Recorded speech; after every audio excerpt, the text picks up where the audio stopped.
Bismillah ar-Rahman ar-Rahim. May peace and blessing be upon you wherever you are in the world. Welcome to my YouTube channel, Echo of Change. If you like our videos, please comment on them, share them, also subscribe to our channel. And we appreciate your continued support. You see the war in Libya because fundamentally Colonel Gaddafi challenged the Israeli Zionist government and all the atrocities they did in Palestine. Saddam Hussein, he was allegedly quite a brave and powerful Muslim leader. And then obviously land grabbing was required, so all of that was dismantled. Syria, as you see, if Russia didn't intervene, Syria would have been in the same position as Libya and Iraq. States without heads. We don't know who's running them. Lebanon is in a dismay anyway. Egypt has alliance now with Israel. I'll talk about Saudi Arabia and Israel in a bit. Now, you've seen what's happened recently. There is an emergency all of a sudden where Israel really wants all the Muslim countries to accept Israel as a sovereign state. And the reason for not accepting is what I explained earlier, what happened with Palestinians. And Muslim leaders and Muslim countries, they're happy for Israel to become a sovereign state as long as the rights of Palestinians are honored and they're not oppressed. And this greater Israel plan doesn't come to being by hook or by crook. That's the challenge. So where do we go from here? You've seen the recent tensions. One by one, all of the good, strong leaders of those countries where Israel, greater Israel, has to come in, are taken out, as you can see. Now, Israel and the government of Israel, they're threatened by only, I think, 2 or 3 more countries in the world who are standing against the plan where they can become a greater Israel. Who are those? Iran is top of the list. And because Iran has shown quite a resistance against Israel in Syria, and obviously they are very vocal about the state of Israel and the atrocities they are committing against Palestinians, they're number 1 on the list. Now you've seen what happened to the Soleimani. They got one of the generals of the army of Iran got taken out in Iraq, and then literally this week we've heard the top scientist who was running their nuclear program has been taken out inside Iran, in very close to 90 kilometers from the capital, and claims have been made, and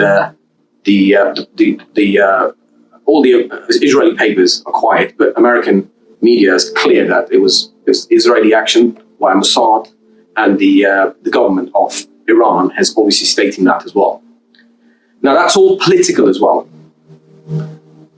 How can a state create terror by assassinating government officials or scientists of another country in or out of their country? It's unacceptable. It's unacceptable. The other 2 threats are Turkey and Pakistan. They're the only 2 other strong countries, Muslim countries, they can stand on the ground and actually challenge Israel. But even though Turkey is very, very, very open and honest around what they feel about Israel and the atrocities against Palestinians and how much support they've been given to Palestinians, and Israelis actually did allow some of that to go through. So what's happening right now is the political map is changing. You've seen that Joe Biden's potentially going to be the president of the United States, who, regardless of his history when it comes to war in many countries, or Middle Eastern uprising that potentially was orchestrated in his era, he does have an element of human rights, and he's an advocate of human rights. And wherever they are violated, he's the first one to jump on it. So there is that threatens the plan of Israel, and also some other countries, namely Saudi Arabia. Now there has been a meeting that took place in secret in the Saudi city of Neom between Netanyahu, Prime Minister of Israel, MBS, Mohammed bin Salman, the Crown Prince, Secretary of State, Mike Pompeo, who had nothing to do with this, with what's going on. It shouldn't have anything to do with it, as he has to transfer the power and move on.